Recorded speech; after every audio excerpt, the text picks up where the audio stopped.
Let's go live now to the Pentagon with CBS News senior national security correspondent Charlie D'Agata. Charlie, thank you for joining us today. What would a NATO investigation into this look like?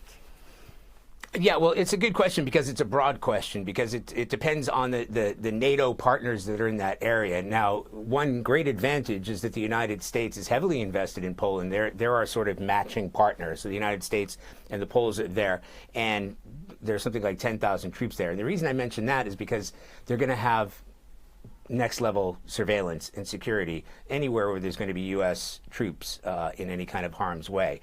So they will rely on imagery, satellite imagery if they get it. They're going to look at launches, where they came from, because there are some reports that these drones originated from Belarus, which would also be a first. And of course, they're going to be able to track them. You know, you've had F-35s from the Netherlands who are tracking these drones. So they're going to have a very good picture of how many drones entered NATO airspace, not just Polish airspace, NATO airspace, how far they got, how many were shot down, and where they originated from. All of that will go into that picture, but I guarantee the United States is going to take the lead on it. The Polish Prime Minister is calling for Article 4. Olivia mentioned this briefly when we spoke with her. Can you walk us through exactly what that means?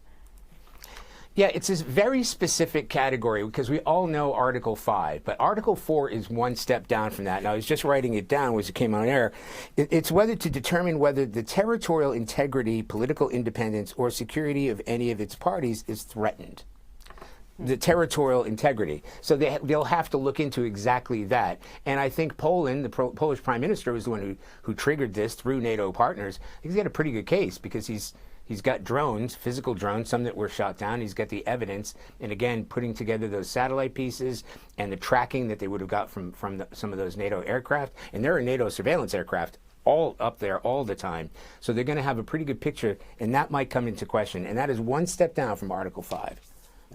Charlie D'Agata, thank you so much for walking us through that. We appreciate your time today.